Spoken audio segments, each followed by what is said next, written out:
शराबबंदी को लेकर आप लगातार चर्चाओं में हैं, आपका स्पष्ट मत अभी तक सामने नहीं आया। आपने बिल्कुल स्पष्ट मत है, मैं ट्वीट के अलावा बोलती ही नहीं हूँ और मैं जो बोलती हूँ उसको रिकॉर्ड कर लेती हूँ। मैं शुरू से बोल रही हूँ कि अभियान होगा, दूसरा मैं बोल रही है फेज़ में होगा, तीसरा मैं बोल रही कि पहले स्वचेतना का जागरण होगा, लेकिन सरकार को शराबबंदी की तैयारी करनी चाहिए। तो इसे क्या माना जाए कि एक मध्य प्रदेश की पूर्व मुख्यमंत्री बिहार में भी ऐसे ही हुआ, आकस्मिक नहीं किया गया था, ऐसी तैयारी की गई थी इसी तरह से, क्योंकि शराबबंदी के लिए 3 उदाहरण हैं, एक हरियाणा है, एक गुजरात है और एक बिहार है।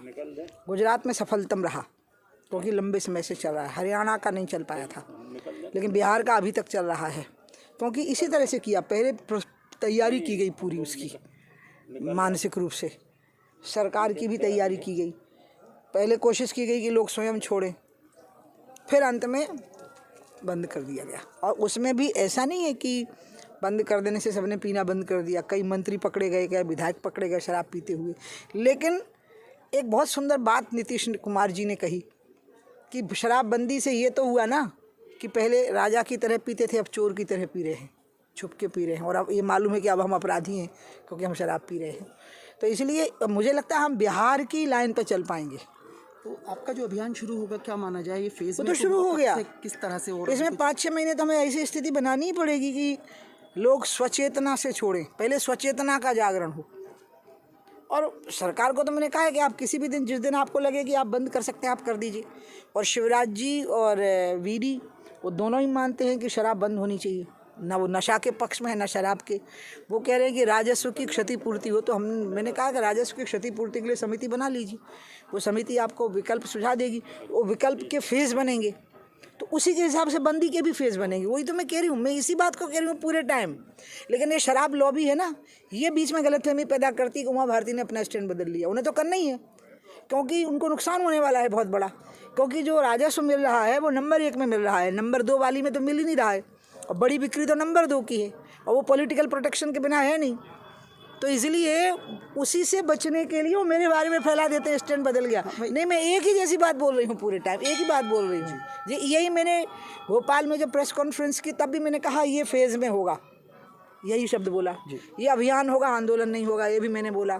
स्वचेतना से लोग छोड़ें, ये प्रयास करें, और सरकार इसको बंद करने की तैयारी करे और राजस्व की क्षतिपूर्ति के रास्ते निकाले, यही बोला है। मुझे एक राजनीतिक सवाल आपसे करना चाहूँगा। आपके राजनीतिक जीवन में एक बहुत बड़ा परिवर्तन 2005 में आया था जब आप राम रोटी यात्रा पर निकले थे। तो रायसेन आपका सबसे बड़ा उस समय यहाँ पर केंद्र बिंदु था कि किस दिशा में राजनीति आपकी जाएगी। तो सांची विधानसभा से भी आपका एक हमेशा टच बना रहा है। 2006 में रघुनंदन शर्मा यहाँ से प्रत्याशी रहे थे, भारतीय जनशक्ति अस्तित्व में आई थी जी। 2008 में जब भारतीय जनशक्ति थी तब भी चुनाव में आप यहाँ पर जनशक्ति के प्रत्याशी के लिए आए थे, और उस समय तो जनशक्ति 24 पोलिंग पर यहाँ पर जीती थी। 2013, फिर 2018 और 2020 के चुनाव में, 2020 के उपचुनाव में 64,000 की जीत में भी आपका बहुत बड़ा रोल माना गया। तो राजनीति में जो ये बदलाव हुए पिछले वर्ष, कल उसको पूरा 1 वर्ष हुआ है, उमा जी उसे किस नज़रिए से देखती हैं? मैं ये मानती हूँ कि लक्ष्य पर दृष्टि होनी चाहिए, पहली चीज़। और दूसरी चीज़ मैं ये मानती हूँ कि अगर लक्ष्य पवित्र है तो लक्ष्य तक पहुँचने के रास्ते भी पवित्र होना चाहिए। और तीसरी चीज़ मैं ये मानती हूँ कि खुद से बड़ा दल और दल से बड़ा देश, और ये भाजपा के कार्यकर्ताओं ने दिखाया, सांची के ही कार्यकर्ताओं ने दिखाया, भाजपा के कार्यकर्ताओं ने। उनने उस व्यक्ति को चुनाव जिताया जिसको उन्हें हराने के लिए दम लगाई थी, और उसको जिताने में भी दम लगा दी, क्योंकि उनने ये माना कि खुद से बड़ा दल होता है और दल से बड़ा देश होता है। और ये भाजपा के कार्यकर्ता के अलावा ऐसा महान चरित्र और किसी का नहीं हो सकता। एक छोटा सा सवाल आपसे और है, देश भर में कोरोना फिर से एक बार रिटर्न हुआ है, वापस हुआ है, लगातार भय का माहौल है।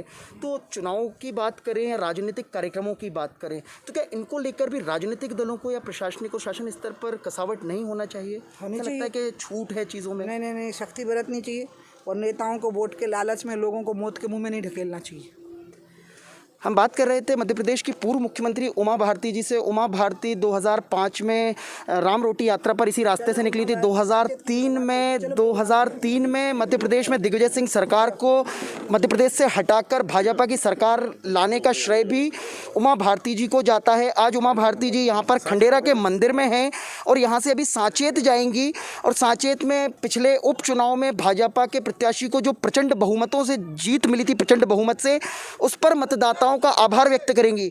उमा जी का स्पष्ट मानना है, शराबबंदी को लेकर उन्होंने ये बात कही है कि उनकी उनकी बात बिल्कुल साफ है। शराब माफिया उनकी बात को गलत तरीके से प्रस्तुत करते हैं, चूँकि उन्होंने ये बात साफ फिर से की है कि शराबबंदी मध्य प्रदेश में होना चाहिए और मध्य प्रदेश के मुख्यमंत्री और प्रदेश अध्यक्ष खुद इस बात के पक्ष में हैं।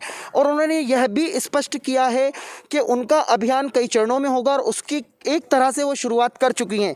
राजनीतिक दलों पर और प्रशासन को भी कोरोना को लेकर इस बात के लिए सतर्क होना चाहिए कि ऐसे आयोजन मध्य प्रदेश में और कई जगह ना हो, ताकि कोरोना जिस तरह से वापस हो रहा है उस पर सख्ती के साथ पालन कराया जा सके।